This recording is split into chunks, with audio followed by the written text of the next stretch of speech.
nobody flew. You know, it was a nice surprise. I mean, and you know, and the students were going wild. Well, a half day off school is enough for them to go wild to begin with. But on top of that, you know, they were in the crowd. And there was quite a few Torontonians out, just not the school. So, do you remember the route? yeah, right from the station, right up to the city hall. On which street?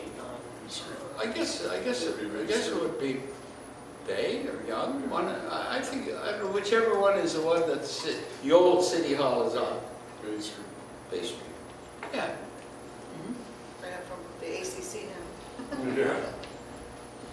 The old post office. The other, it's fun, again I say, it's funny the small things that I observe and stick with me.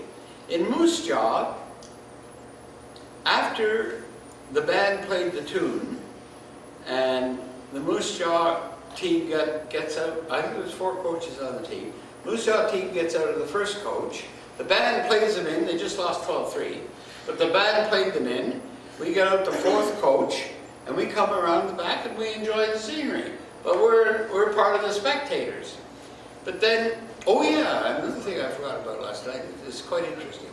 But what struck me, you see, Moose Jaw, I don't know how many people, maybe at that time 25,000, but they had the most unique street lights. Now, why does, in the middle of a thing like this, street lights hit me? It was 4 round balls of light and one on the top. And they were about this high. All up the main street of Moose Jaw, the business street, probably the only business street. So when the lights were on in the evening, it was really attractive. And different, I never saw that before. And the other thing was that their all-star, some of you who are hockey buffs may have heard of Metro Presti. Metro Presti was their #1 center, a good hockey player, but one guy doesn't a hockey team make. But at those days you had Superman, Batman, the Green Hornet, and Captain Marvel in the comic books. So, Metro Presti, what else but Captain Marvel? So, they had big cardboard Captain Marvel with Metro Presti's face, and I don't know how many stores had these big figures of cardboard stuck in their windows. Go, go, Marvelous, go, go, Metro, and all this. They were really behind the team. And in a small town, sometimes outside of milking the cows, there's not much else to do. You know, so that was an interest. And of course, that, you know, that led to the 3rd gate when they all come down drunk with their half-filled liquor bottles, and they threw them on the ice in the 3rd period. The game was called by the commissioner or the boss president of CHA with 8 minutes to go in the 3rd period, and we won by default. So the first 4 games were out west, and then you were supposed to come back to St. No. Mike's. Whole 7 would be out west. Oh, because they were the hosts or whatever. Well, it alternated. Oh, okay. See, the next year would probably be all games in the Maple Leaf Garden then. Okay. What else about out west? Out west, coming back on the train, it was a very happy, tranquil train. You know, you won the cup.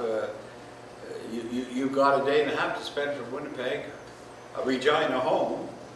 So you got to figure out something to do. Yeah. And who did you beat in the Eastern final? Eastern final. That was Junior Canadians when we won 21-0. And the goaltender was Roy Skura. When I went to Westhill High School, Roy Skura was a goaltender for the senior B team, and I was a senior A goalie. I kind of felt sorry for him because they threw 21 pucks behind them in a game. That's not funny. You don't need 21 to win. And, but our guys were like a steam engine. If you look at my scrapbook, you'll see that in the first period and a half, our games were always close. And this is what Joe Primo told me too. He says, listen, as long as you and our defense can hold us for a period and a half, our river skaters will skate them into the ice in the last half of the game. And if you look at the scores, you'll see it's just, the end, halfway through the game, 2-1. End of the game, 6-2 for St. Mike's. The river skaters started to skate them into the ice and score because they tired the other guys out and they could score. I mean, Costello was a tremendous skater. McKell was a buzzsaw. He could skate like a buzzsaw. So we all had good skaters. And Johnny McClellan was a good skater. They were all good skaters, river skaters. And that was usually what happened. We wore them into the ice, and then we scored. Was that just a metaphor for guys who skate a lot, or river skaters? A river skater comes from a guy who has a 10-mile long river outside his house out in Manitoba. Oh. So he'd get on the ice and he'd river skate it. Nothing in the way, windswept, nice ice, and you develop your legs, you develop your wind, you're a river skater. And a lot of river skaters up in Northern Ontario. Oh, so they're actually river skaters? Yeah. No, well, that's how they skate. Yeah. That, I understood the metaphor, I wasn't sure if they were No, actually we always river use them as skaters. river skaters. Yeah. So it sounds like St. Michael's always had a third period team. We did. The last half we did because we wore them down. And, it becomes psychologically something if it seems like that if I was on the other team and we hold the Tiger down for an hour, for a period and a half, and we never hold them down we get psychologically, geez, we're now in the last half of the game, it looks like we're going to get beaten again. It's something to that too. But, we had Red Kelly, who was a good defenseman. Benny White, he could hit you straight up. Benny just passed away recently. He could hit you straight up and you're hit. We had Bob Paul, who played right wing with the Buzzers the year before.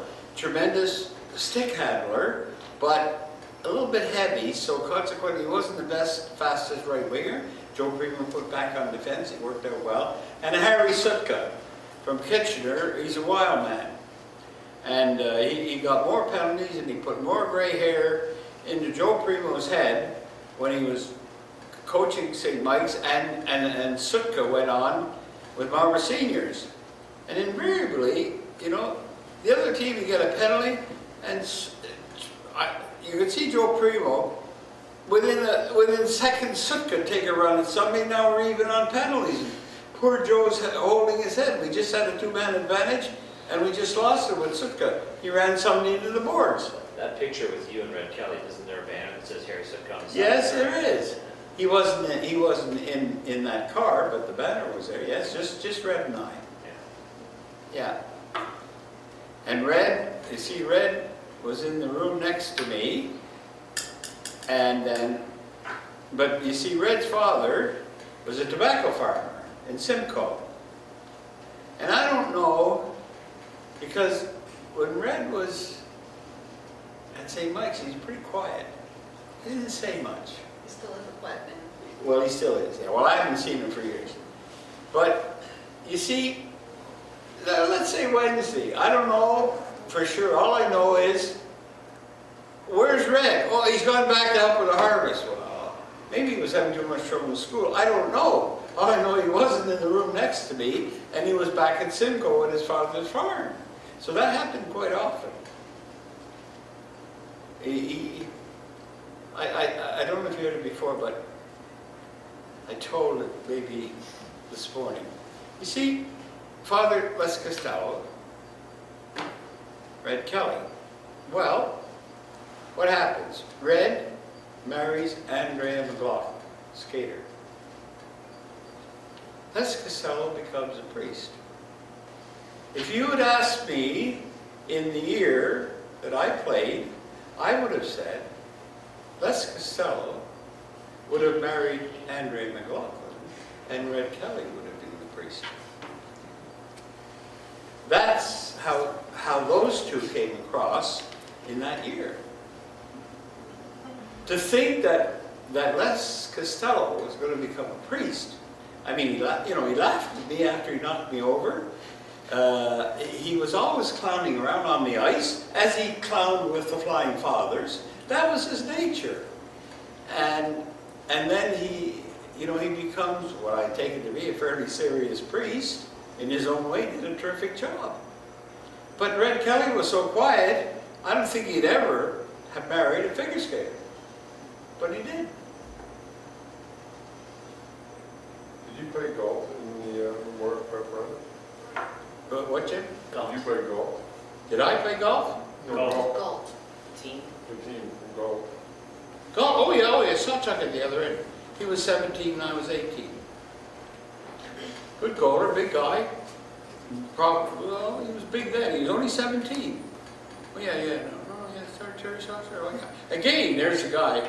If I predicted his future, he had got hit in the head more often, and then they traded him to Rangers, and he quit sort of prematurely. He had a hard time, and maybe me quitting after 2 years with Barbers was a blessing in disguise.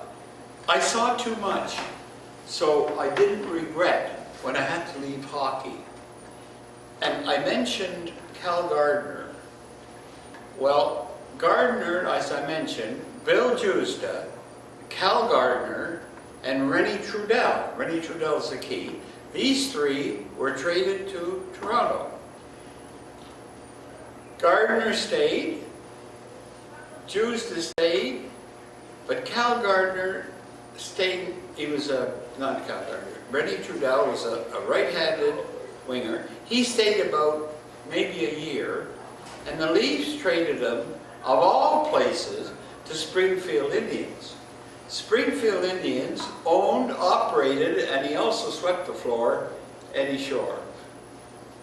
And he was terrible to play for. I only know one guy, Kelly Burnett, who comes from Lachine, where I live, who really enjoyed playing with Eddie Shore.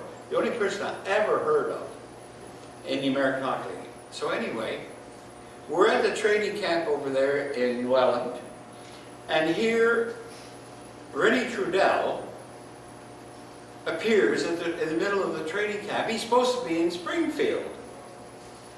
So Cal Gardner, his best friend from Rangers, what are you doing? I was in the lobby, and I heard it all. What are you doing here, Rennie? Well, he says, I'm on my way back home. Well, who goes back home in training camp? Well, what's the story? Well, first of all, Rennie Trudell had 2 or 3 children. Eddie Shore offered him at Springfield, who was known to be the cheapest general manager, and he also owned the team, which helped to be a cheap general manager. He offered him the least money he'd ever been offered ever, and less than the year before, and he played with Springfield for Eddie Shore. So Rennie told Cal Gardner, he said, I can't live on that, I have children. I think he was a Westerner, so let's say Manitoba. He's on his way home in his old beat-up car. He didn't have enough money to have a decent car. Well, how come? Well, he said, Eddie Shore told me, if you don't sign my contract, you don't eat on me, and you don't sleep on me. You can pack your bag before nightfall and get out of here. Now imagine, the guy is probably pushing 30, 3 or 4 children, his whole life has been hockey, and he's faced with that. That's the kind of stuff that I thought too much about. And that's the reason I had no regrets. I've seen too much in hockey, even at a young punk of 20 or 21, which was run by less than 6 owners in the 6-team league. The Norrises had 3 teams. Canadians had Senator Rameau. Toronto had Smythe. It was such a tough hard-nosed, money-making effort of the 6 teams. As I just told you, 30,000 coming in for 35 games, and the money going out made them a good profit even at that rate. And nobody knew how much profit they made because they didn't have to tell anybody, including the government. And the players' pensions is another story. So maybe I thought too much. Maybe I said, if this could be my future, over which, you know, if I had 3 or 4 children by the time I'm 27 or 8 or something, and this happened to me, I'd be up the creek. And maybe I just thought, well, it's not going to happen to me. I'm not going to go that route. I'm not going to have some guy up there who's got more money, knows what to do with, try to, you know, bat me around like a baseball. So when I left, I had no regrets, and I have no regrets to this day. And I don't think I told any of the story, but when I left, you had to, the NHL, 6 teams, had to put you on the voluntarily retired list. That list could be as long as your arm. What it did was, if Toronto didn't put me on the voluntary retired list,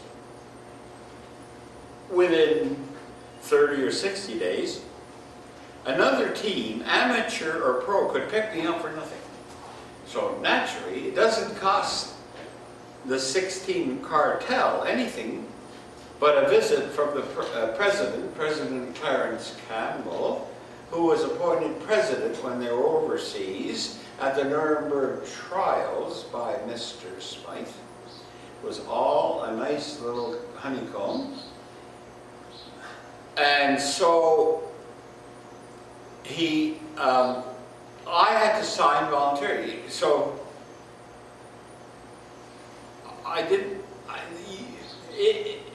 you have no choice. If you don't sign it, they just declare it. You know, you're on a voluntary retirement list, we want you on it, but you won't sign, but you're on it anyway. So the route was, on a Thursday morning, I was having an appointment at the Maple Leaf Gardens, not at a neutral source, at the Maple Leaf Gardens, in Mr. Smythe's office. Outside the office, a very nice lady called Miss McDonald. Howard Harvey here, voluntary retired list. It's about 20 to 11. Miss McDonald. I've known her. I've been up and down in the office a few times. I said, I'm expecting President Campbell here. 11 o'clock comes, no Campbell. See, when you're not an asset, they kick your ass. So I wait, 1:15, no Campbell. I said, Miss McDonald, where is Clarence Campbell? Oh, he's down in the Maple Leaf barber shop having his haircut. You know, forget about Harvey, it doesn't matter. He's having a haircut, that's more important than getting me signed on. So he appears about 11:30, smelling like a circus clown, with all this pompous stuff in his hair, coming in. You could smell him coming up the stairs. So I signed it, and that's how I left the NHL. When I was over in Welland, when I decided to retire, I had a facial problem with rash and things. So they had to bring over another goaltender, which they did from Niagara Falls in Smythe's Cadillac, and the goaltender was fully clothed in goaltending equipment. Just to show you, when they don't need you, they know how to kick you. Psychologically even. Because he was the first guy that I signed with, was Smythe, the only guy. So I've taken off my coat. My face is as bad as it was the year before. It would have lesions in it, which the perspiration would affect the salt in my skin and it would burn. And in those days, even in a game, you couldn't have a towel at the net. Now they have everything in the back of the net. You couldn't have anything. So I couldn't even have a towel to take this perspiration. I had to suffer through it and try to play a hockey game in the Eastern Final of the Senior League. So Smythe walks in with the clad goaler, except his goal skates. He had his pads and everything. He walked in, he'd just come off the ice in Welland. Or Niagara Falls and vice versa. He was coming into Welland. So, what's the matter with you, kid? You know, he's about 5'6". And he's one of those guys who was a pygmy, but he wanted to be a giant, eh? So, you know, he's got to put on the act of being when he wasn't. What's the matter with you, kid? Well, you know, I got to be polite. I said, well, Mr. Spike, can't you see? This is as bad as it was last April when I was playing in Ottawa against the Ottawa team. Yeah, you know, just like, yeah, you got to be tough to play this game. He doesn't say goodbye, hello, or anything. He turns around with his white hat on, you probably see,